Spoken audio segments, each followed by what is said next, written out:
Alors, il nous paraissait important de dédier dans cette journée autour du travail pair une table ronde sur la question de l'approche rétablissement et du travail pair dans les structures sociales, parce que comme on va le voir, l'approche rétablissement et le travail pair sont intimement liés. Et du coup, je remercie sur cette table ronde, du coup, je vais faire dans ce sens-là, Lucas Aubert, du coup, d'Alpha Psy, le docteur Corinne Launay, du GHU Paris Psychiatrie et Neurosciences pour le pôle Psychiatrie Précarité. Amadou Bokoum, délégué CRPA. Solange Fayette-Micano, ce programme se rétablir dans son logement, chef de service si je ne me trompe pas. Et Jennifer Teves, qui est travailleuse pair dans le programme se rétablir dans son logement.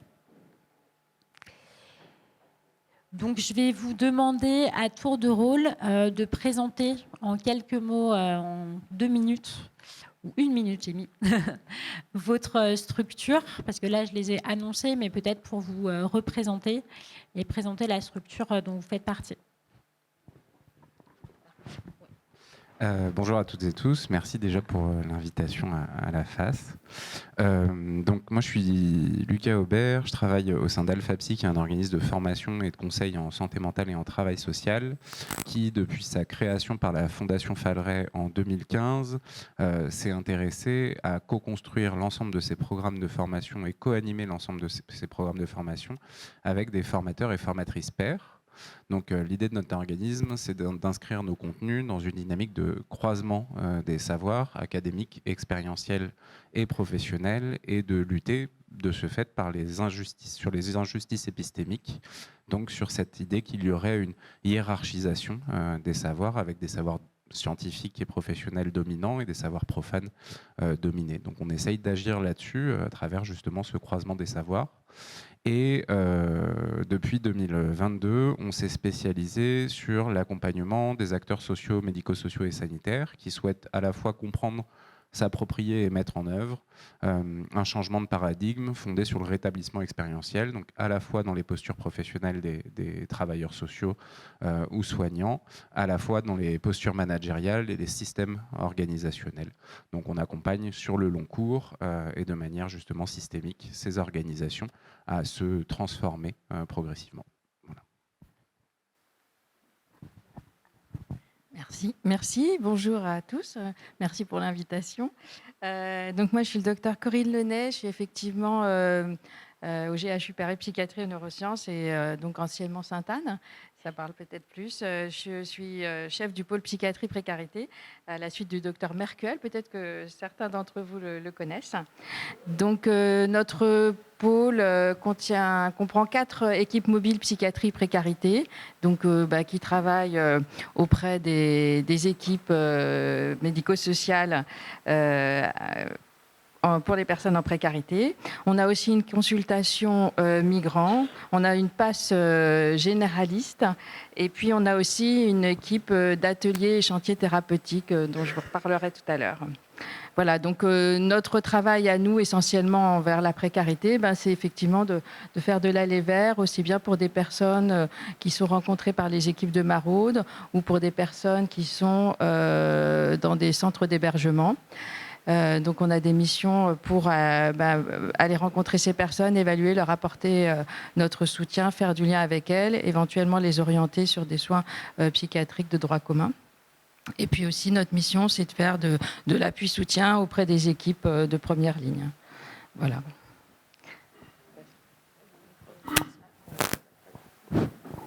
Bonjour, moi je suis Amadou Bokoum, délégué conseil régional des personnes accueillies et accompagnées ou ayant été accueillies ou accompagnées. Donc actuellement je suis aussi membre du conseil d'administration de la FAS. Et je suis parti de centres de différents centres de la ville dans les centres d'hébergement pour accéder à ces différents statuts. Bon, mais on a eu à, quand on nous a parlé de cet atelier de travailleurs pairs. On a eu à rencontrer certaines personnes et essayer de voir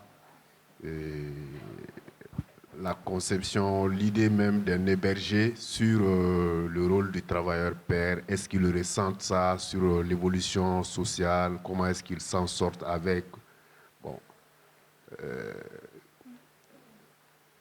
Il y a une question quand même qui se pose, c'est qu'on se demande s'il y a un résultat concret et s'il n'y en a pas, ou bien le rôle du travailleur père, si c'est efficace ou pas, et qu'est-ce qu'il faut pour améliorer la situation où, comme elle l'a dit, madame, la revalorisation et la professionnalisation du statut de travailleur père.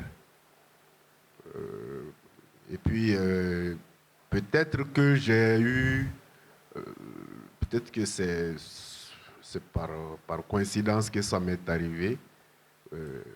La plupart des gens dans les centres d'hébergement ont une autre idée de la santé mentale par rapport à la fonction du travailleur père.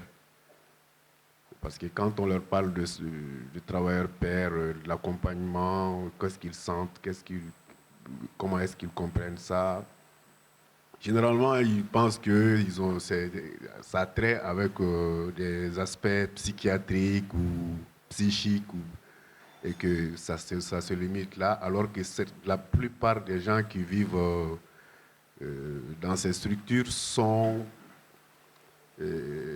dans une situation de précarité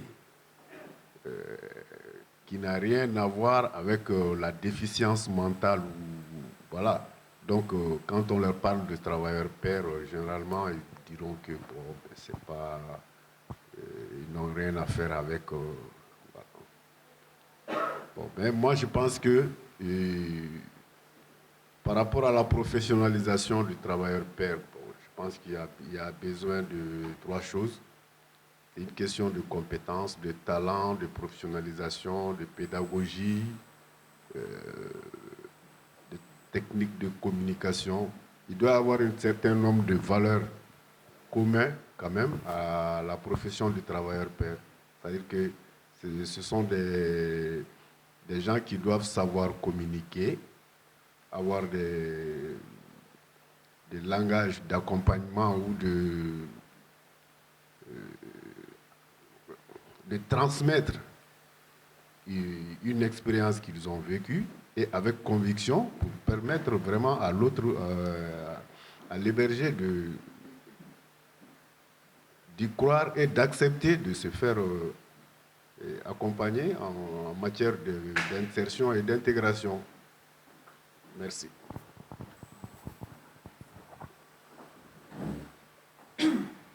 Bonjour à tous. Moi, c'est Solange Fayette-Micano. Je suis chef de service du projet Se rétablir dans son logement. C'est un projet qui prévoit l'accompagnement très élargi de locataires d'un bailleur avec lequel on a un partenariat privilégié. Donc, on accompagne 50 familles, toutes compositions comprises, c'est-à-dire des personnes seules, des couples sans enfants, avec enfants, etc.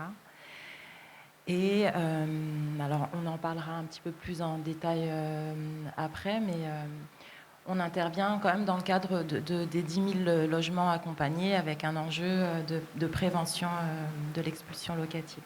Voilà. Bonjour, moi je m'appelle Jennifer Thève. J'ai été embauchée comme travailleuse pair et actuellement, suite à un petit arrangement en fait, qu'on avait avec notre chef de service et notre direction, on est 2 collègues pères aidantes sur le dispositif. Et comme on a toutes les 2 un petit bagage dans le social, ma collègue est diplômée, moi j'ai la moitié. Voilà, donc on a décidé, en accord avec la direction, qu'on serait aussi intervenante sociale. Voilà, donc on a les 2 casquettes. Voilà, et ça fait 2 ans et demi qu'on est dans le projet Se rétablir 2. Merci. Alors, je vais laisser la parole à Lucas. Du coup, est-ce que Tu peux nous présenter les grands axes de l'approche rétablissement et ses liens avec le travail pair? Ouais, on va un petit peu ensemble se replonger dans l'histoire de ce mouvement, parce que le rétablissement, du coup, il est né finalement dans la pérédance. C'est-à-dire que c'est un mouvement de personnes qui utilisaient les services psychiatriques américains, qui se sont fédérés ensemble et qui se sont appelés les survivants de la psychiatrie. Et qui ont emprunté le terme recovery en anglais, rétablissement, aux alcooliques anonymes, qui était lui-même un mouvement d'entraide mutuelle et de pair aidance. Donc ce mouvement du rétablissement, il est fondé finalement dans la reconnaissance des savoirs expérientiels et dans la pair aidance. Et il faut bien comprendre que l'originalité de ce mouvement, c'est justement qu'il a fondé une approche à partir des savoirs d'expérience d'individus. Ce qui est très inédit dans nos secteurs, c'est que ce n'est pas une approche qui est issue de savoir académique ou de savoir professionnel, c'est une approche qui est issue de savoir expérientiel de personnes concernées, qui ensuite ont été appropriées par des professionnels pour en faire finalement des outils, des services au service du rétablissement en santé mentale. Le rétablissement en santé mentale, il repose sur plusieurs principes fondateurs. Le premier, c'est sans aucun doute l'espoir, c'est-à-dire que tout le monde peut se rétablir et mener une vie épanouissante. Et la pair aidance, elle vient jouer un rôle fondamental sur ce principe, c'est-à-dire que les pairs aidants, on les appelle les ambassadeurs de l'espoir, c'est-à-dire que ce sont des personnes qui ont progressivement trouvé une forme d'équilibre satisfaisante dans leur existence et qui incarnent du coup la possibilité de pouvoir vivre avec un trouble de santé mentale, une addiction, d'avoir vécu une condition stigmatisante finalement et discriminante. Et quand ils témoignent de ce parcours, ils incarnent également un deuxième principe fondateur qui est l'autodétermination. C'est-à-dire que quand on les écoute, ces pairs nous raconter leur parcours, ils témoignent à la fois d'un autre principe fondateur qui est la non-linéarité, c'est-à-dire que le parcours n'est absolument pas ascendant et linéaire. Il y a des moments où ça va bien, il y a des moments où ça va moins bien. Et surtout, ce parcours, il est profondément autodéterminé. C'est-à-dire que c'est eux qui, au cours de leur existence, ont eu cette capacité à pouvoir choisir ce qui les a aidés, choisir ce qui est bon pour eux. Et ils démontrent aussi, à travers ces récits, que le rétablissement, il passe par le développement du pouvoir d'agir, par ce phénomène d'empowerment, par cette capacité à pouvoir à la fois finalement agir sur ces déterminants individuels, mais aussi s'inscrire dans des collectifs pour revendiquer des droits, pour mettre en place des actions de plaidoyer. Donc on voit bien que finalement cette pair aidance, elle incarne à elle-même les principes du rétablissement expérientiel. Moi, j'aimerais qu'on s'attarde aussi pour comprendre pourquoi on parle de rétablissement dans le travail social, alors que le rétablissement, c'est un mouvement qui est né des survivants de la psychiatrie, donc dans cet espace finalement médical et sanitaire. Quand on lit les premiers travaux des survivants de la psychiatrie, et notamment de Patricia Digan, elle dit quelque chose qui moi, m'a semblé fondamental dans ma compréhension de cette transposition du rétablissement dans l'action sociale, c'est que finalement, on se rétablit très peu de la maladie. Ce dont on se rétablit majoritairement, c'est des conséquences sociales notamment de la maladie. C'est le fait de devenir, parce qu'on est malade, un citoyen de seconde zone. C'est le fait de, parce qu'on a un statut de personne en situation de handicap, être à la hache à 900 € sous le seuil de pauvreté et pas pouvoir subvenir à son existence. C'est le fait d'avoir l'obligation de fréquenter des institutions dans lesquelles on nous renvoie à notre statut de malade. C'est toutes ces injustices, toutes ces discriminations qu'on vit au quotidien du fait de notre statut de malade, dont on doit se rétablir. Et finalement, ça c'est quelque chose que toutes les personnes qui vivent des situations discriminantes et stigmatisantes ont en commun. C'est-à-dire que quand on est en situation de précarité, quand on vit dans la rue, quand on vit le mal logement, on vit aussi au quotidien des formes d'injustice, des formes de discrimination, des formes de maltraitance, parfois même par les personnes qui sont censées nous aider, c'est ce que dit Digan.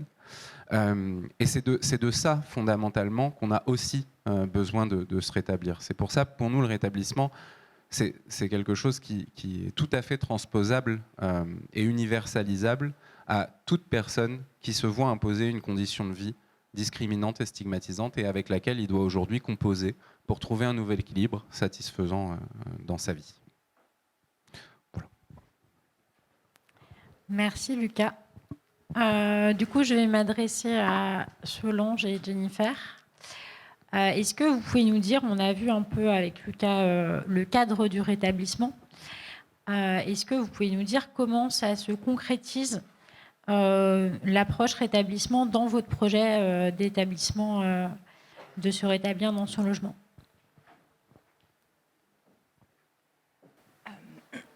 La concrétisation de cette approche, elle passe par plein d'éléments, bien sûr, plein de paramètres, et avant tout par les espaces d'échange et de travail qu'on a en commun pour élaborer autour des principes que vient de décrire Lucas, et que déjà ça puisse faire sens pour chaque professionnel de manière individuelle, j'allais dire, et puis après qu'on fasse collectif par rapport à ça. Et après, de manière beaucoup plus concrète, c'est en tout cas essayer d'incarner ces principes-là en accompagnant les personnes. Et alors ça va se décliner à travers des modalités particulières, par l'utilisation d'outils, par exemple, d'outils d'autosupport, dont on parlera peut-être après. Voilà, j'insiste sur cette idée d'incarnation des principes, d'en faire vraiment une valeur ajoutée dans notre pratique professionnelle. Et Lucas parlait effectivement de cette idée qu'on adapte finalement une approche qui est issue d'un secteur qui est marqué, d'un secteur qui est particulier, et on l'adapte à un secteur qui l'est tout autant, celui du social. Donc le secteur social, il est, le travail social, il est, on parlait tout à l'heure de savoir expérientiel, et il est effectivement consolidé par ça, et on va venir hybrider, pour reprendre les termes, mélanger la notion de savoir expérientiel à travers l'expérience des pairs aidantes et le savoir académique, qui est important aussi et structurant à la fois pour les professionnels et pour les personnes accompagnées. Je te passe la parole et puis. Je ne sais pas trop comment expliquer ça. Vous pouvez me répéter la question ? Alors, comment ça se traduit dans votre pratique et dans le projet d'établissement de se rétablir dans son logement, l'approche rétablissement ? L'approche rétablissement, alors dans notre service, on est très attaché à certaines valeurs justement qui sont liées au rétablissement et à l'empowerment, beaucoup de pouvoir d'agir. On essaye de travailler vraiment avec la temporalité des gens, de faire selon leurs priorités et pas forcément ce que nous on a en tête. On essaye surtout de tenir compte de leur avis, de ne pas faire de choses qui pourraient aller à leur rencontre, de faire bien évidemment le rien sur nous sans nous, et ce qui est fait pour nous contre nous est fait non. Voilà, tout ce qui sera fait pour nous sans nous sera fait contre nous. Merci Solange. Donc oui, ça peut aller, c'est très vaste. On a beaucoup de problématiques différentes dans les situations des personnes qu'on accompagne. Et ça peut vraiment prendre toutes sortes de formes. Ça peut aller du simple témoignage pour les travailleurs pairs dans des situations qu'on pourrait connaître ou qu'on a connues, situations similaires en tout cas. Voilà, après, on essaye vraiment de se calquer et de s'adapter aux personnes qu'on accompagne, quoi. Merci. Vous voulez... Alors, du coup, je vais me tourner vers Dr Corinne Launay. Vous avez l'expérience, vous, de l'intégration de médiateurs et médiatrices santé-pairs dans les services de psychiatrie. Est-ce que vous pouvez nous faire un retour sur cette expérience et surtout sur ce qui a changé dans l'accompagnement des personnes avec l'intégration de médiateurs et médiatrices santé-pairs? Oui, alors moi en fait, dans ma vie antérieure, avant d'être dans la précarité, j'étais sur un secteur de psychiatrie classique et je me suis occupée pendant de nombreuses années d'un hôpital de jour orienté réhabilitation psychosociale. Et du coup, il nous a été proposé de participer à l'expérimentation lancée par l'OMS en 2012 sur justement l'intégration des médiateurs de santé pair dans les services de psychiatrie. C'est une expérimentation qui a concerné 3 régions. Il y a 30 médiateurs de santé pair qui ont été intégrés dans des services de psychiatrie. C'était un schéma où les personnes étaient dans des services, mais aussi avaient des enseignements sous forme d'un diplôme d'universitaire. Actuellement, le schéma est un petit peu différent puisque c'est une licence professionnelle. Mais disons que ça a perduré dans le temps et plusieurs hôpitaux maintenant ont intégré des médiateurs et c'est quelque chose qui est énormément favorisé. Mais c'est vrai qu'au tout début de l'expérimentation, honnêtement, on s'est posé beaucoup de questions. On avait préparé beaucoup les choses en amont. Et je pense que c'est pour ça qu'au niveau de notre équipe, c'est quelque chose qui a plutôt bien réussi. Parce qu'il faut savoir que sur les 30 médiateurs de santé pair, il y a à peine la moitié qui est restée en poste après. Et ce serait intéressant quand même de savoir pourquoi est-ce que ça a bien fonctionné quelque part et mal fonctionné. Et aussi un petit peu, on n'avait même pas trop idée des missions, de comment ça allait se passer, comment on allait faire. Donc voilà, avec le temps, ça s'est quand même clarifié. Et c'est vrai que ce dont on sent bien, c'est qu'effectivement, les médiateurs de santé pair, on l'a dit, sont déjà en tout premier lieu des porteurs d'espoir, de par l'identification qu'ils peuvent créer. Et aussi, ils sont énormément efficaces sur la déstigmation interne, en fait, parce qu'il y a la stigmation externe, mais il y a aussi celle qu'on porte soi-même, qui est des fois en fait plus forte encore, qui a des effets encore plus négatifs sur justement le pouvoir d'agir. Et puis c'est effectivement l'utilisation de son savoir expérientiel pour pouvoir interagir avec le patient et aborder certaines choses que peut-être le patient ne pourrait pas aborder avec un professionnel qui n'a pas vécu la même chose que lui. Donc c'est vrai que c'est quand même très différent, je pense qu'il faut le souligner, par rapport à l'inclusion de travailleurs pairs dans les structures de la précarité, puisque c'était au sein d'équipes de soins où voilà, il y a des soignants, disons qu'ils ne faisaient pas le même travail quand même. Alors que là, on entend que des fois, certains peuvent faire le même travail peut-être que dans certains domaines que le travailleur social. Donc voilà, après, qu'est-ce que ça a changé vraiment ? D'ailleurs, nous, quand on découvrait, on s'était dit il faut quand même être sûr que les patients eux-mêmes soient quand même satisfaits de cela. Donc, au bout de quelques mois d'intégration de notre médiateur de santé, on les a réunis et on les a laissés parler, savoir comment ils appréciaient la venue de cette personne. Et effectivement, les retours qu'on a eus étaient tous positifs.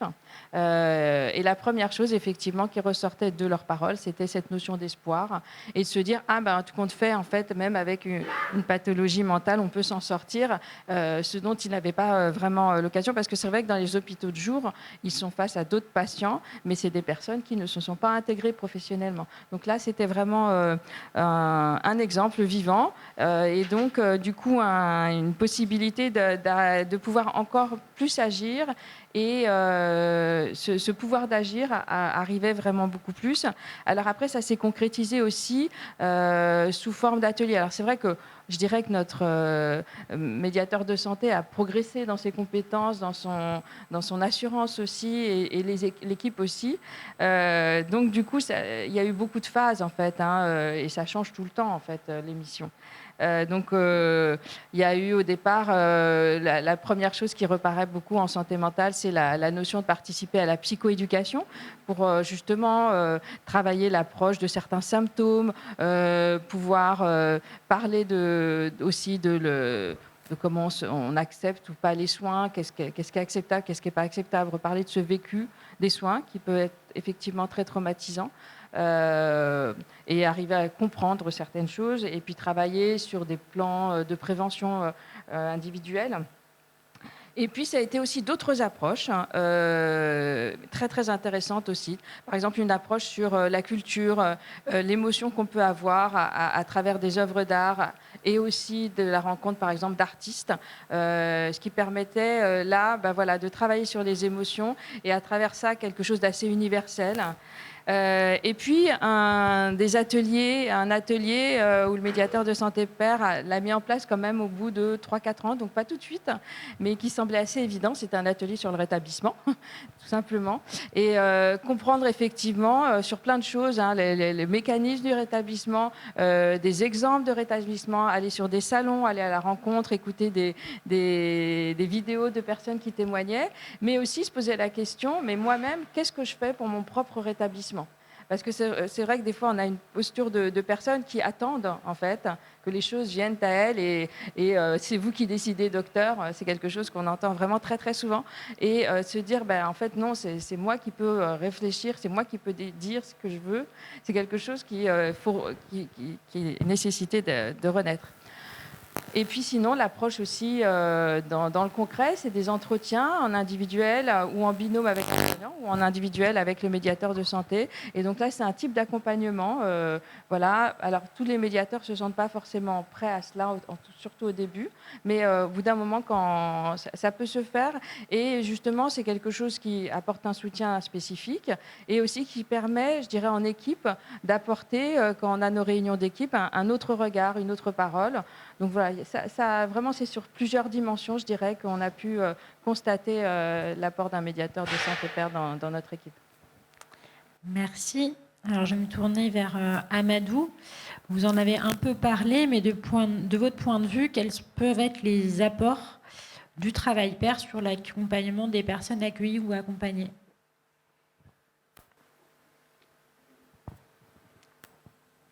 Bon, moi, j'ai surtout abordé des personnes accueillies et accompagnées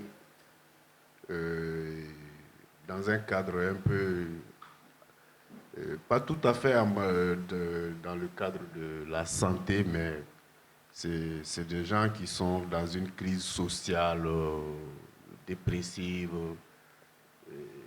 Soit c'est parce que, bon, ils se retrouvent dans la dépression pour diverses raisons. Ce n'est pas les mêmes. Certains sont là parce que, soit par le divorce, soit par le licenciement, soit par... Donc, leur dégringolade part de quelque chose et l'envie de se replacer sur la piste d'intégration demande vraiment un apport de travailleurs pairs. Mais la difficulté, c'est qu'un travailleur pair, par exemple, j'ai un peu échangé avec le personnel des centres d'hébergement. Un travailleur pair n'est pas forcément quelqu'un qui a vécu toutes les difficultés qu'on rencontre dans un centre. Il a sa trajectoire. Il ne peut aider que celui qui vit comme lui dans son parcours expérientiel là, c'est là où il peut intervenir. Bon,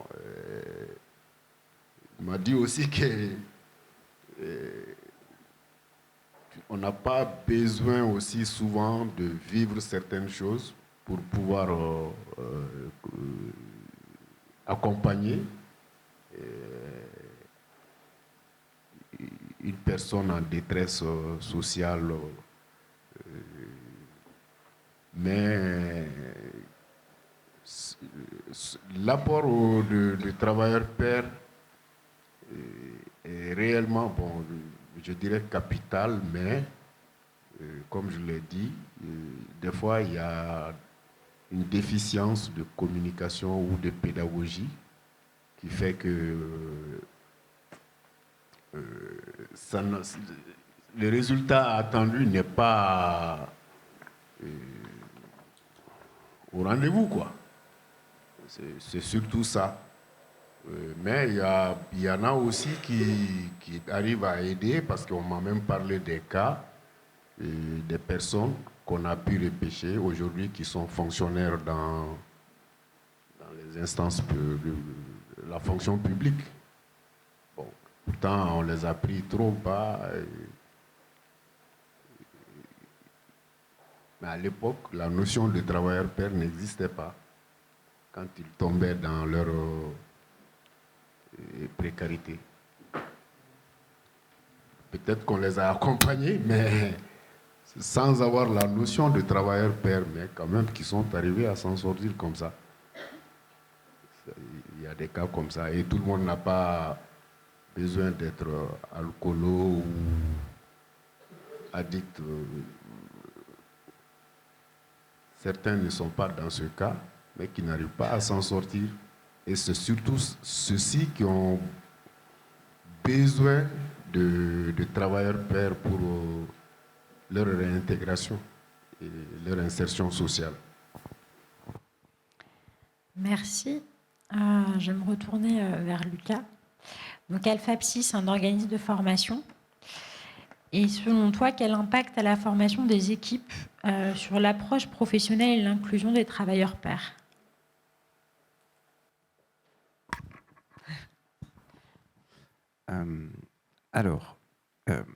Je pense que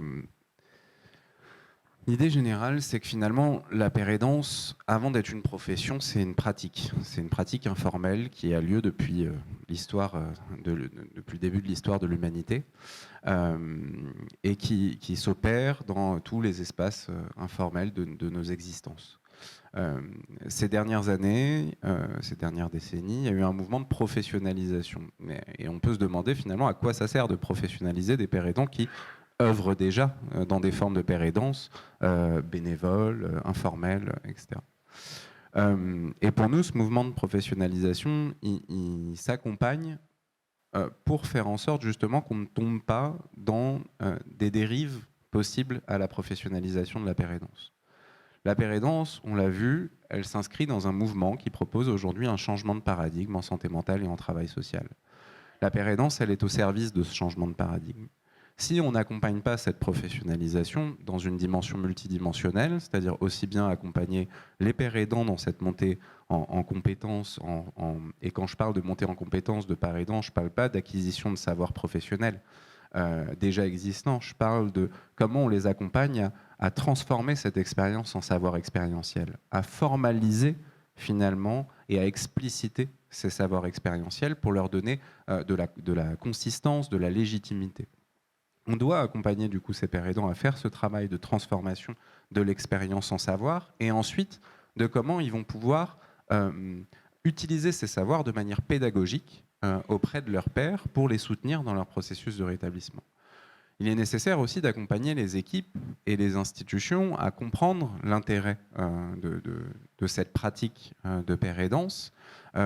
Et un des risques qu'on entrevoit dans l'arrivée des pairs aidants dans les équipes, c'est justement que les institutions ne viennent pas se servir du pair aidant comme outil du changement de paradigme, mais instrumentalisent le pair aidant au profit d'un paradigme plus traditionnel, d'un paradigme par exemple plus paternaliste, avec des pairs aidants qui sont des agents au service par exemple en institution psychiatrique du pouvoir médical, en institution sociale du pouvoir institutionnel et qui vont avoir pour mission de faire que les personnes acceptent les soins, faire que les personnes se dirigent vers le travail, acceptent le logement, etc. Et ça, je pense que c'est important de ne pas se méprendre. La fonction des pairs aidants, c'est pas d'être au service de ce pouvoir-là, c'est justement d'être au service des parcours de rétablissement autodéterminés et non normatifs des personnes accompagnées. Donc il y a ce travail de formation et d'accompagnement à faire des équipes et des institutions pour bien comprendre dans quoi s'inscrit la pair aidance et dans quel changement de paradigme il vient se mettre au service d'eux. Je pense qu'une des autres expériences malencontreuses qu'on peut rencontrer dans la professionnalisation de la pair aidance, c'est ce cloisonnement des savoirs. C'est-à-dire que des pairs aidants qui arrivent dans des structures et qui deviennent finalement les seuls autorisés à partager leur savoir expérientiel. Et ça, c'est quand même quelque chose qui est une petite révolution. C'est-à-dire que moi, je suis éduc de formation, on m'a appris toute ma carrière que je n'avais pas le droit de parler de moi. Et là, il y a des GUS qui arrivent dans des structures et eux, ils ont l'autorisation de parler d'eux. Donc, si à un moment donné, on réduit finalement l'expression des savoirs d'expérience aux pairs aidants professionnels, ce serait fortement dommageable Et pour nous, il est extrêmement important que la paire aidance puisse venir détabouiser les savoirs expérientiels au sein du travail social. Mais quand je parle de savoir expérientiel, je parle de savoir expérientiel de tous les professionnels de l'accompagnement. On se le dit toujours, on n'est pas dans ces secteurs par hasard. Nous aussi, on a nos parcours, nous aussi, on a nos histoires. Alors, évidemment, il ne s'agit pas de venir faire un amalgame entre un parcours expérientiel de quelqu'un qui aurait une vie sans forcément vivre avec un trouble psychique, une addiction, des parcours de discrimination. On n'est pas dans les mêmes niveaux d'expérience humaine, ça, on est bien d'accord. Mais pour autant, dans nos professions de la relation d'aide, il y a des situations de paire aidance dans lesquelles, je pense que vous l'avez tous vécu aujourd'hui, quelqu'un qui vous raconte son histoire, et il y a un écho profond qui se fait avec la vôtre. Et à ce moment-là, en tant que professionnel, on a cette habitude de venir complètement se contrôler, cloisonner ce savoir expérientiel, bien le mettre de côté. Et ce qui se passe pendant l'entretien, le plus souvent, c'est qu'on passe plus de temps à essayer de contrôler ce qui se passe en nous plutôt que d'écouter la personne.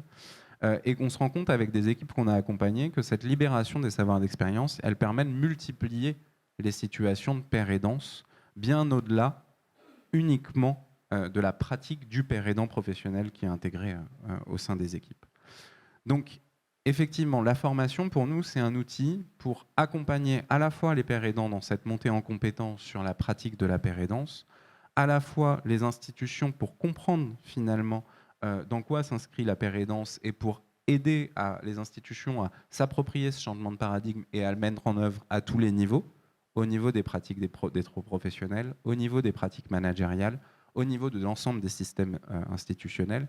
Parce que, pour finir, le paire aidant, c'est aussi le baromètre de ce changement de paradigme. Quand il arrive dans une institution, il a une sensibilité particulière à toutes les formes de discrimination, d'injustice, de maltraitance qui peuvent être mises en œuvre par l'institution. Et si on est à l'écoute justement de cette sensibilité et qu'on lui permet de s'exprimer, le paire aidant peut, par son regard, engendrer des transformations systémiques au sein des institutions qui sont extrêmement précieuses pour les personnes qui sont accompagnées. Donc pour ça, on travaille avec le Centre collaborateur de l'Organisation mondiale de la santé, où on a co-construit ensemble des parcours, des ingénieries de formation qui accompagnent à la fois les pairs aidants et à la fois les structures dans cette découverte justement de ce changement de paradigme et dans sa mise en œuvre au quotidien.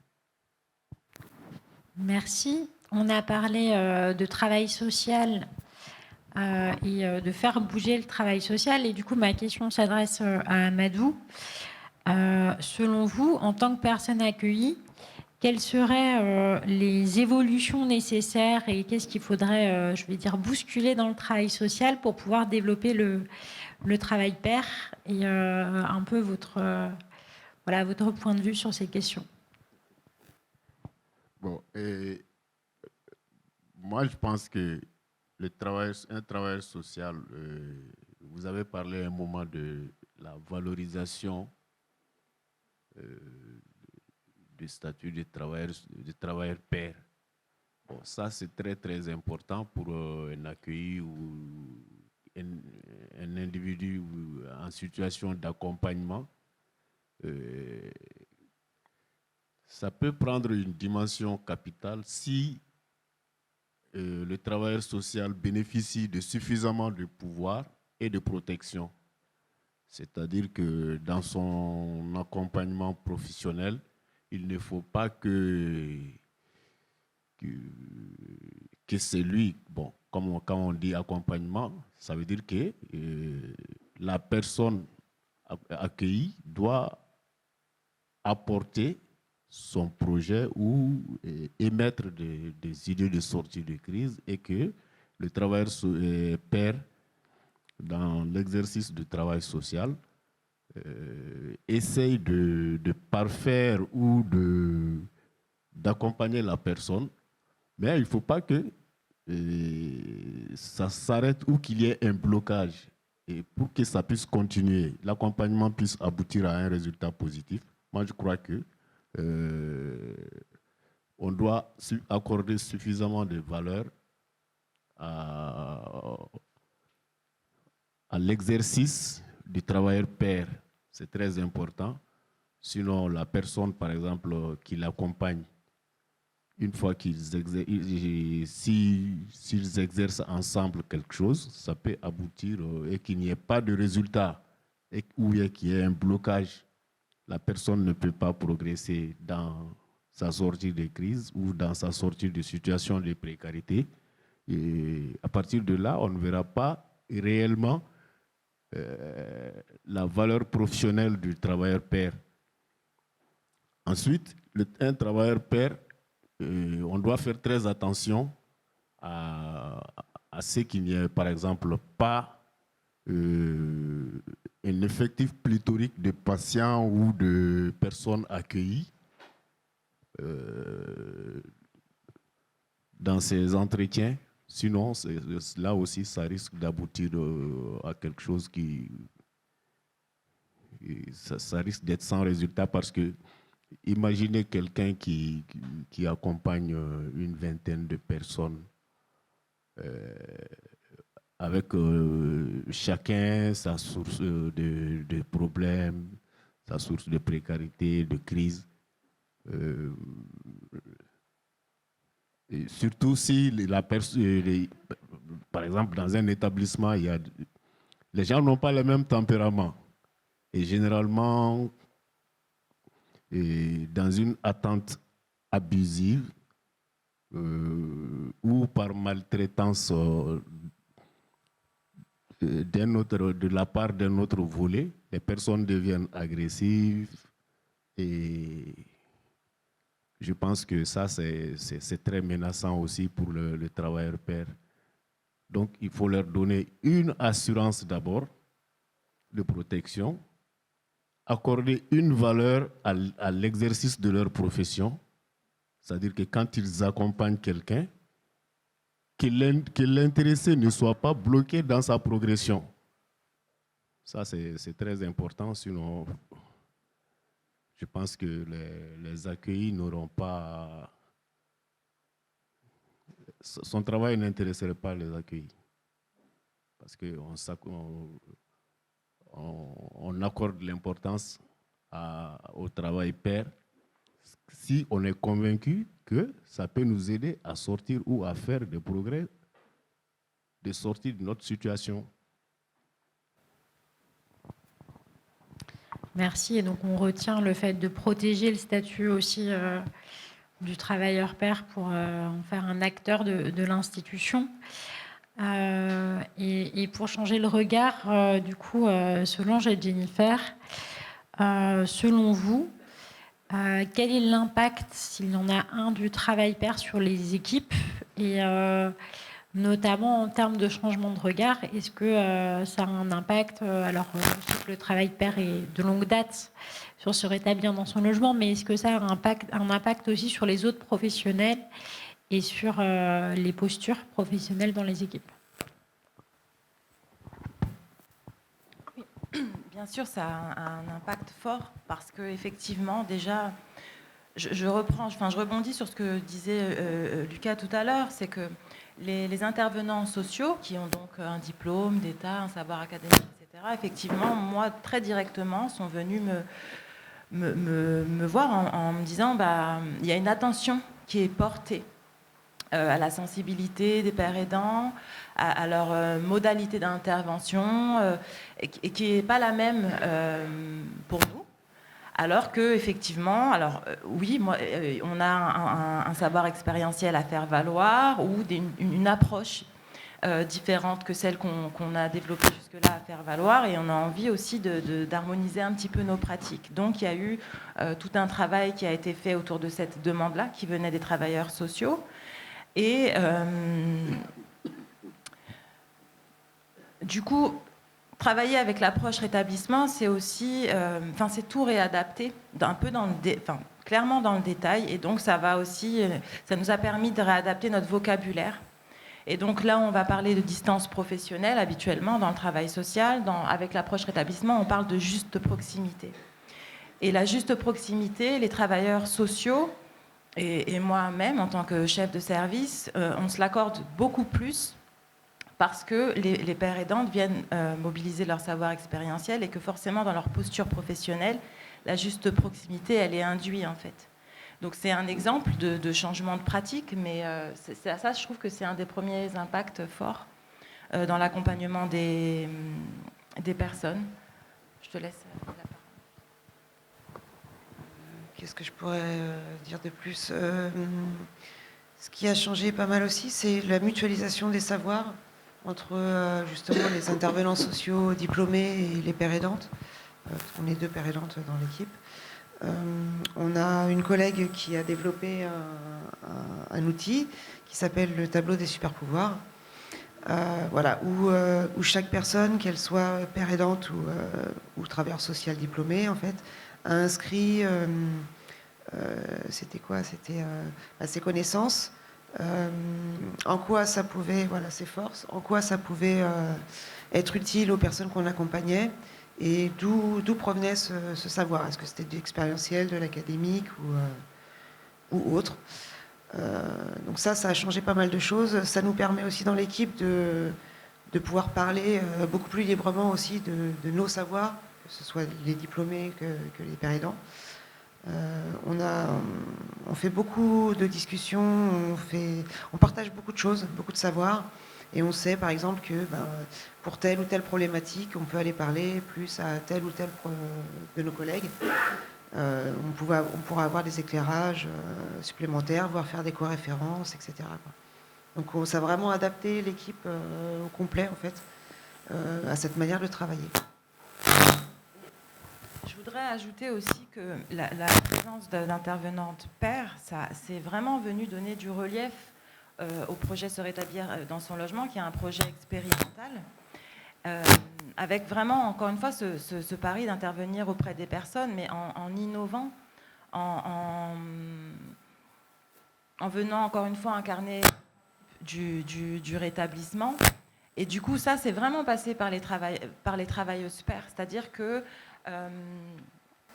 effectivement, être porteur d'espoir pour une personne qui est accompagnée, ça passe par le témoignage, en fait, des intervenantes, et c'est ce qui va venir consolider la confiance des personnes accompagnées, qui va leur permettre, elles, de s'ouvrir davantage, et du coup, on peut aller plus loin dans l'accompagnement de la construction, enfin, à la construction de leur projet de vie, en fait. Je ne sais pas si c'est très clair ce que je dis, mais en tout cas, voilà, je voulais vraiment marquer le fait que ça vient donner du relief au projet, ça vient nous permettre de l'expérimenter vraiment dans ses profondeurs, quoi, j'allais dire. Merci. Et ma dernière question, avant qu'on passe aux échanges avec la salle, vient à vous, Corinne. Au sein, on parlait des pratiques professionnelles, et donc un peu la même question, mais au sein des services de psychiatrie où il y a eu cette expérimentation et ce déploiement de médiateurs santé-pairs, est-ce qu'il y a eu une évolution des postures professionnelles avec l'intégration des médiateurs, médiatrices pairs? Et surtout quand on sait, voilà, on a vu côté travail social, mais côté médical aussi, et équipe de soins, est-ce qu'il y a eu une évolution des postures? Clairement, il y en a eu des évolutions. Alors, donc la première équipe qui était déjà très axée réhabilitation psychosociale, la notion de rétablissement, parole de l'usager, etc., était déjà très présente en fait. Donc je dirais que ce côté-là qui peut... Ça marche pas? Si. Voilà, merci. Donc voilà. Donc, je dirais qu'on est parti sur une équipe qui était déjà très favorable à ce genre d'approche. Mais néanmoins, on peut voir, et on a pu constater par nous-mêmes, des changements qui étaient des fois très subtils en fait, ou très profonds chez d'autres. Une des premières choses, c'est peut-être un peu ce que vous avez abordé sur la question presque du dévoilement de soi, puisque effectivement, le médiateur de santé travaille beaucoup avec son expérience personnelle, et comme dit précédemment, les soignants ont un peu ce réflexe de taire un peu leurs propres sentiments, leurs propres expériences, et là, au fur et à mesure, elles se sont autorisées, je pense que c'est une équipe équipe essentiellement que de femmes, donc autorisées à pouvoir parler aussi d'elles-mêmes. Alors, on avait des discussions pour savoir, c'est vrai que des fois, le soignant, l'éducateur, etc., c'est un peu le roc sur lequel aussi peut s'appuyer la personne et se dire qu'on est aussi, nous, fragiles. Est-ce que c'est un plus ou un moins? Est-ce que, alors, moi, c'est vrai que j'ai en tête, par exemple, de patients qui me disaient non, mais je ne parle pas de mon problème à telle personne parce que je sais que ça va lui faire du mal et elle ne va pas pouvoir supporter. Donc, bon, voilà, on avait ce genre de discussion, mais globalement, oui, il y a eu cet effet assez subtil de pouvoir aussi parler de soi. Mais ce qu'on a vu quand même en parallèle, c'est que, bon, vous savez, il y a un service, c'est dans un pôle, donc voilà, l'interaction avec les autres soignants du pôle, des fois, bien que on ait pu montrer que ça se passait bien, qu'il y en avait des bénéfices, on avait quand même d'autres collègues qui restaient extrêmement réfractaires à l'inclusion d'un père aidant, à ce que pouvait dire un père aidant. Donc c'est vraiment un travail de très longue haleine au quotidien, avec des équipes qui sont déjà prêtes, parce que on garde encore beaucoup de personnes qui ne comprennent pas le sens de cette démarche, de ce type d'approche, et aussi pour les personnes, par exemple, qui sont arrivées, par exemple, dans un deuxième temps, troisième temps dans l'équipe, et où le médiateur était déjà bien installé, elles ont mis énormément de temps à s'inclure auprès du médiateur, à comprendre comment fonctionner avec cette personne, parce qu'elles n'avaient pas eu tout ce qui s'était passé progressivement. Donc ça, c'est une question un petit peu qu'on a eu du mal d'ailleurs à résoudre. Mais bon, en tout cas, voilà, c'est une question. Quand on arrive dans une équipe où le médiateur est déjà installé, pour les personnes qui n'ont jamais travaillé avec un médiateur, il y a un décalage avec les collègues sur cette approche-là, en fait. Donc, en tout cas, c'est une petite révolution qui se fait. Et ce qui est intéressant, c'est que ça se fait quand même à une échelle nationale et que c'est extrêmement quand même porté par nos tutelles, puisqu'on a des financements pour que ça se développe vraiment, voilà, et très peu d'expériences quand même négatives, voilà, sur l'intégration des médiateurs. Donc c'est quelque chose qu'on souhaite favoriser, même si c'est pas vraiment simple quand même. Merci. Alors, est-ce qu'il y a des réactions par rapport à ce qui a été dit? Et sinon, je propose de laisser la parole à la salle. Je vais avoir besoin de quelqu'un pour passer le micro. Si vous avez des questions sur travail pair, rétablissement, inclusion, à poser à nos intervenants, intervenantes.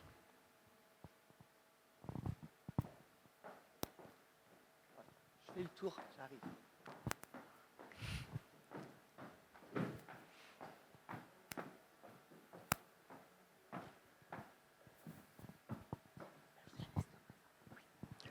Romain Guillonnet, je suis un président bénévole d'une toute petite association de la FAS depuis une quinzaine d'années qui évolue à Belleville et un petit peu sur la Courneuve. Voilà. Moi, j'ai une question très simple, très pragmatique. J'ai dans un projet pension de famille quelqu'un qui a des hauts et des bas, plus des hauts que des bas d'ailleurs, à cause du shit depuis 20 ans. Il a 35 ans, il a une nationalité française, etc. Il a un numéro d'allocataire logement social et bon. Tout va bien sur ce côté-là, au niveau administratif. Depuis 3 ans, je ne trouve aucune place, voilà, pour l'aider quelque part avec un foyer logement, avec un regard médical, parce que, sauf si je ne suis pas assez scientifique, quand on a fumé pendant 20 ans de shit, c'est très difficile de lui retrouver un travail, c'est très difficile de l'accompagner vraiment, voilà, à part de gérer les hauts et les bas. Alors, est-ce qu'il existe des structures? Est-ce qu'on peut frapper à une porte où on a des places? Est-ce qu'il y a un premier niveau de réponse ou bien on prend encore une personne et après on répondra? Ouais, je vais me permettre de vous partager que je suis un petit peu troublé par votre intervention. Je ne comprends pas l'amalgame qui est fait entre la consommation de shit et la nécessité de changer de structure. Dans le sens où ce qui peut-être serait intéressant de savoir, c'est quoi son projet à ce monsieur, c'est quoi ses rêves, c'est quoi ses aspirations, qu'est-ce qu'il souhaite mener dans sa vie, et surtout, est-ce que le shit est un problème? C'est-à-dire, est-ce qu'à un moment donné, sa consommation vient faire obstacle à ses rêves? Si c'est le cas, en quoi ça fait obstacle à ses réalisations? Et qu'est-ce qui aujourd'hui peut soutenir cette personne à lever ces obstacles, mais tel que lui conçoit finalement les choses, pas forcément de la manière dont les professionnels ou la société conçoit ce qu'il faudrait faire à ce moment-là, c'est-à-dire apporter une réponse médicale à la consommation de cannabis. Donc effectivement, et c'est là où la pérédance me semble avoir son intérêt, c'est comment elle propose, face à ce genre de situation, de se décaler d'un point de vue professionnel, d'un point de vue médical, pour s'intéresser au vécu de la personne, comment lui appréhende sa situation, et de le soutenir dans une réflexion autodéterminée sur finalement comment il conçoit son existence aujourd'hui, comment il conçoit les obstacles à ses rêves, et quels sont les outils, parmi l'ensemble des outils existants, qui seraient les plus pertinents pour le soutenir. Vous voyez ce que je veux dire? Mais je pense que vous avez vraiment, en tant que pension de famille, pour avoir pu être cadre de pension de famille, des ressources qui peuvent être très pertinentes pour cette personne, et plutôt que venir tenter coûte que coûte une réorientation, peut-être réfléchir à comment, dans une transformation de vos pratiques et de votre système, ça peut générer du mouvement qui peuvent soutenir cette personne. Je ne sais pas si un de mes collègues veut compléter. Je peux compléter un petit peu. C'est vrai que votre question, elle arrive, on se demande si elle a vraiment un rapport avec le sujet d'aujourd'hui, mais on essaye de faire du lien. Et alors, bon, en matière d'addictologie, c'est pas à vous que je vais vous le dire. Si la personne a pas du tout envie de travailler cette question-là, ben nous, voilà, c'est comme ça. Par contre, il y a quand même des équipes mobiles que vous pourriez peut-être quand même solliciter. Et je pense par exemple à l'équipe ESMAR, je crois que c'est Aurore qui la porte, où ils travaillent plutôt sur la notion de réduction des risques, mais qui travaillent surtout beaucoup avec les équipes sur le comment accepter ce type de personnes. Et ce travail je dirais en parallèle, ou c'est peut-être comme un billard à 3 bandes. Des fois, ça permet à l'usager, qui lui-même n'a pas forcément conscience ou envie de travailler cette question-là, de pouvoir l'approcher différemment. Mais c'est vrai que voilà, faut pas forcément baisser les bras, voilà, gardons toujours l'espoir. Et en outil pour, je finis juste là-dessus, et après on donne la parole à Stanislas. En outil qui peut être utilisé justement sur ce que disait Lucas, et voir quels sont les rêves et quel est le projet de la personne. Il y a la balance décisionnelle, il y a aussi qu'est-ce que ça lui apporte, la consommation, parce que comme toute addiction, ça apporte aussi des choses, et de voir quels sont les rêves et en quoi... Et avec la balance décisionnelle, en voir si la consommation est une entrave, en quoi elle est une entrave. Voilà, c'est un outil.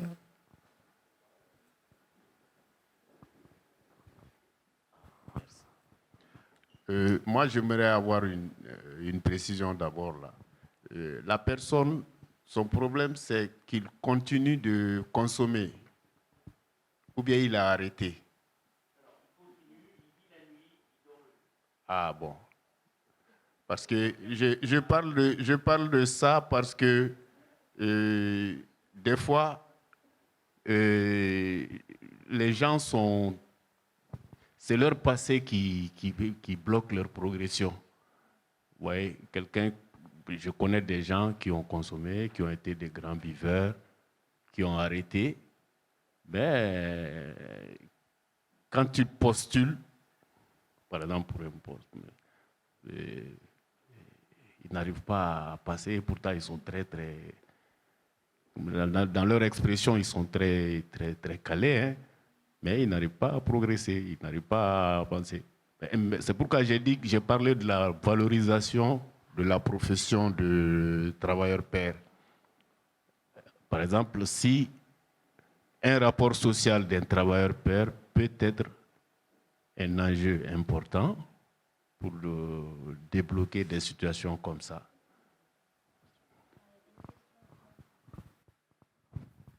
Merci. Bonjour à toutes et à tous. Merci beaucoup pour tout ce que vous avez dit. C'était vraiment très intéressant. Et moi, j'ai noté 2 questions. Et en fait, en réfléchissant à mes 2 questions, je trouve ça très difficile de poser des questions. Donc, je vais essayer d'être très rapide, mais j'y arriverai pas.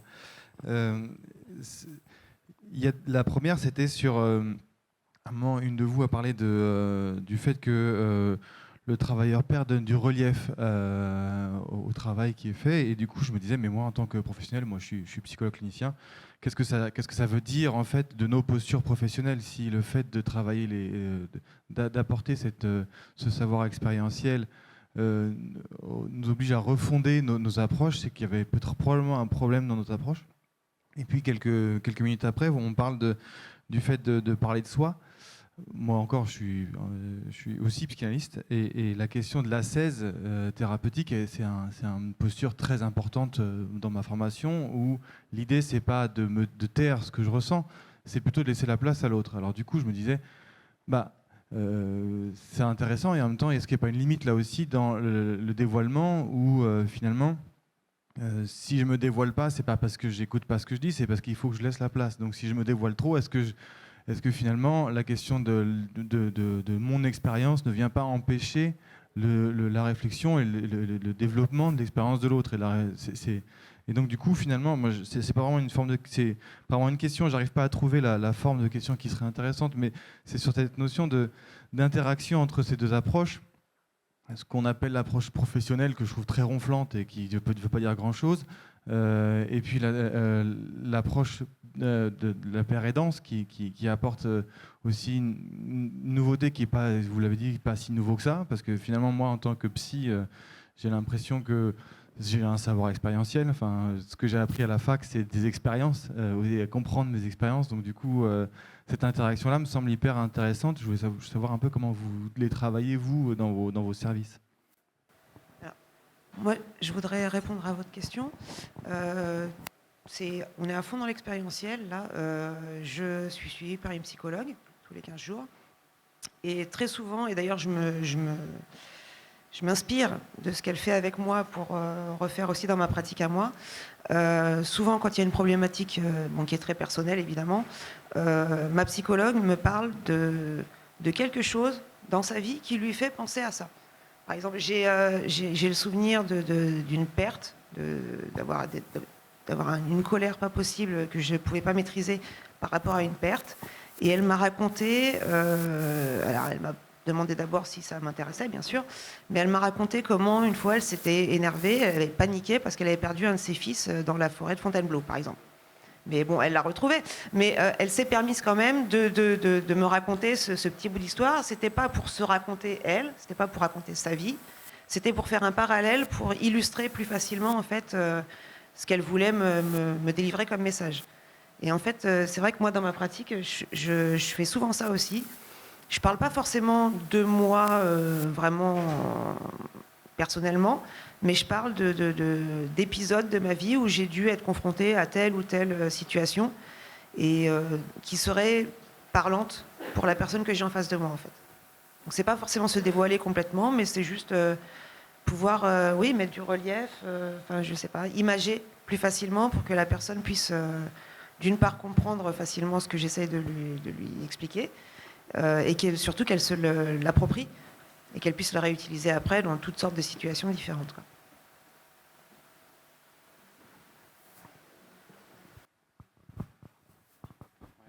Je crois que ce que tu dis là, Jennifer, ça me semble assez essentiel, c'est-à-dire que et c'est pour moi la différence entre le dévoilement de soi et un partage de savoir expérientiel. Déjà, on n'impose pas son savoir expérientiel aux autres, ça c'est la première chose. C'est quand on est dans une relation d'aide, comme pour toute information qu'on transmet, on demande la permission à la personne de transmettre cette information. On recueille son consentement de recevoir cette information. Et peut-être que la différence que je ferai entre le savoir expérientiel et le dévoilement de soi, c'est justement que ce savoir expérientiel, il est mis au service de la réflexion de la personne. Et c'est là où ça vient, je pense, rejoindre cette question de place. C'est-à-dire que quand je délivre ce savoir expérientiel, c'est bien au service de la réflexion et pas dans un élan de vouloir occuper l'espace de la relation. Et justement, c'est vraiment ce travail de professionnalisation de la paire aidance qui est extrêmement sensible. C'est comment je construis à partir de mes expériences des savoirs expérientiels et comment ces savoirs expérientiels, je développe les capacités empathiques aussi de pouvoir les mettre au service des réflexions des personnes que j'accompagne. Et après, je crois qu'il y a quelque chose qu'il faut quand même ne pas oublier dans le paradigme du rétablissement, c'est que c'est un paradigme intégratif, c'est-à-dire qu'il met fin au combat de chapelle entre les différents courants de relations d'aide, et qu'au contraire, ce qu'il dit bien, c'est qu'il est intéressant d'avoir des espaces complémentaires, parce qu'en fait, l'être humain n'a pas qu'une seule manière de se penser, ni des outils uniques à utiliser pour son rétablissement, mais l'idée, c'est vraiment de développer une pluralité d'outils, dont la psychanalyse, par exemple, fait partie, qui s'exerce dans le bureau du psychanalyste, et peut-être pas de manière sauvage partout dans toutes les institutions, comme on le voit faire depuis 40 ans, et que de conserver ces espaces avec ce cadre théorique de la psychanalyse et ces postures et pratiques de la psychanalyse sont intéressantes à partir du moment où il y a des personnes qui rentrent dans le bureau des psychanalystes et qui leur renvoient le fait que c'est aidant pour elles. Et donc c'est toujours cette recherche de complémentarité des approches qu'on va chercher, et à travers cette complémentarité, comment aussi on peut s'inscrire dans un croisement des savoirs, pour voir comment chaque approche peut enrichir encore davantage l'une et l'autre.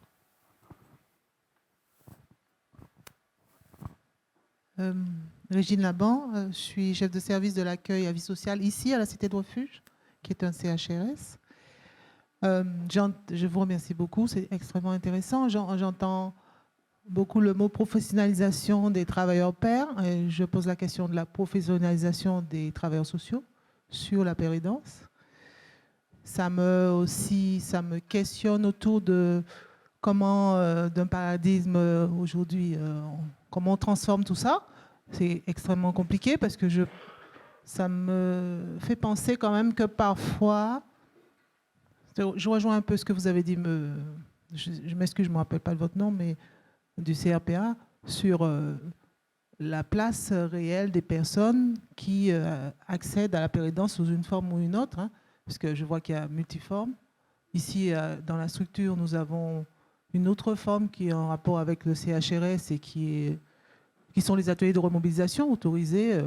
Nous priorisons plus particulièrement les personnes sans ressources et en attente de régularisation. Et il y a toujours cette question sur laquelle on essaie d'être vigilant, mais qui est complexe, qui est à un moment donné l'instrumentalisation aussi par rapport à comment fonctionnent aujourd'hui les structures médico-sociales et les exigences qu'on a aussi vis-à-vis des attentes pour les travailleurs sociaux.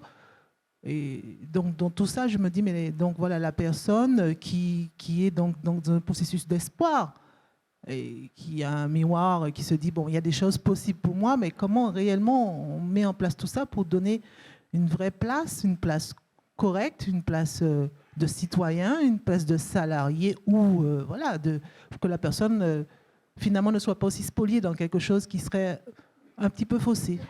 Voilà, c'est ma réflexion.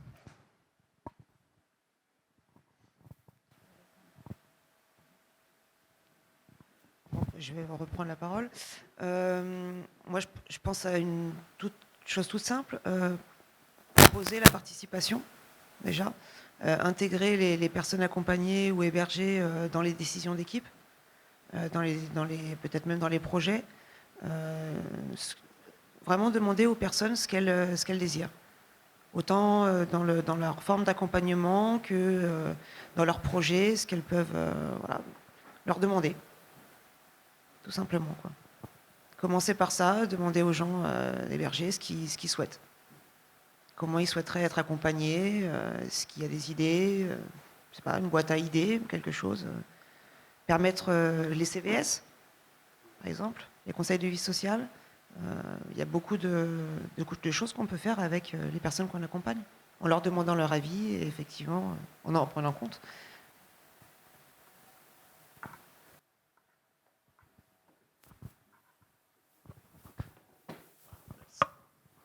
Moi, j'aimerais ajouter quelque chose sur, d'abord, ce que vous venez de dire là, le dévoilement de soi. Bon, moi, je pense que ça, c'est surtout, ça dépend de celui qu'on a en face de soi. Hein. Il y a des situations pour amener la personne à accepter la possibilité il faut qu'on parle de soi, que bon, vous avez la chance, vous avez plusieurs portes de sortie. Et moi, quand j'étais dans ton cas, j'étais vraiment dans une impasse. Il va se dire, donc, il y a une possibilité. Donc, souvent, on est obligé de le faire. Hein. Parfois, on n'en a pas besoin. La personne, on peut seulement le faire comprendre que on n'a pas besoin de réfléchir longtemps pour savoir qu'il y a telle possibilité de sortir, sans parler de soi. Ouais, c'est pourquoi j'ai dit que ça demande beaucoup une certaine pédagogie et le véritable professionnalisme pédagogique pour être un travailleur pair. Mais bon, comme vous l'avez dit, travailler avec une personne accueillie, auparavant je l'avais dit, je le dis très souvent aux gens, vouloir me raser à mon absence, me raser la tête à mon absence, c'est presque impossible, je pense. Donc c'est à la personne d'amener son envie, qu'est-ce qu'il a envie de faire, son projet, son ambition. En fonction de ça, vous travaillez autour de ça, mais ça aussi, ça devient possible si l'appui du travailleur pair est valorisé, c'est-à-dire qu'on voit où que l'administration accorde une certaine importance au rôle du travailleur pair. Mais si la personne, malgré qu'il soit accompagné d'un travailleur pair, n'aboutit pas à un résultat, je pense que ça ne marchera pas. Oui, et je crois que ce que vous venez interroger là, c'est la question du système, encore une fois. C'est-à-dire que si le père aidant arrive dans une structure, mais que le système n'évolue pas, vous allez vous retrouver dans une impasse. Je pense que moi, ce qui m'a beaucoup aidé, c'est aller revisiter l'histoire du travail social et de voir qu'en fait, on s'est fondé dans la lignée des bonnes œuvres sur un objectif de moralisation des individus d'abord, puis ensuite, à l'arrivée du concept de l'insertion dans les années 80, sur un fondement de normalisation des individus. Je pense qu'il faut qu'on soit honnête avec nous-mêmes. Nous sommes des agents de normalisation des individus. Là où le rétablissement vient, et la pérédance vient justement proposer un changement de posture, un changement de regard, un changement de système vers un accompagnement non plus à la normalisation, mais à l'épanouissement non normalisant des individus. Donc la pérédance, en fait, si vous souhaitez la mettre en œuvre telle dans le paradigme dans lequel elle s'inscrit, ça nécessite de venir réinterroger l'ensemble de la structure qui, aujourd'hui, a été fondée, a été construite pour servir un objectif de normalisation. Donc il est nécessaire de venir se réinterroger sur qui on recrute, comment on recrute, quelles sont les formations des professionnels qu'on valorise, comment on accueille les personnes accompagnées, comment on envisage justement leur participation dans la structure. Donc c'est vraiment se poser des questions multidimensionnelles pour faire en sorte que progressivement, le système évolue vers ce nouveau paradigme dans lequel s'inscrit la pérédance. Merci beaucoup, Corinne, pour les derniers mots de cette table ronde. Oui, c'est vrai qu'en tout cas, vous posez les bonnes questions et je pense qu'on a tous ça en tête de savoir quelle est la place dans l'équipe et est-ce que ça va être une sous-place, un sous-emploi. Qu'est-ce qui fait que ça ne va pas être un sous-emploi? Donc déjà, évidemment, c'est effectivement la reconnaissance au niveau du titre, au niveau de ce qu'on a déjà dit, hein, de la reconnaissance professionnelle. Et après, c'est effectivement comment est-ce qu'il travaille au sein de l'équipe. Est-ce qu'il a... on parle d'équipe où ça fonctionne en horizontalité, mais toutes les équipes ne fonctionnent pas comme ça. Du coup, quelle est sa place spécifique? Quelle est la valeur de sa parole?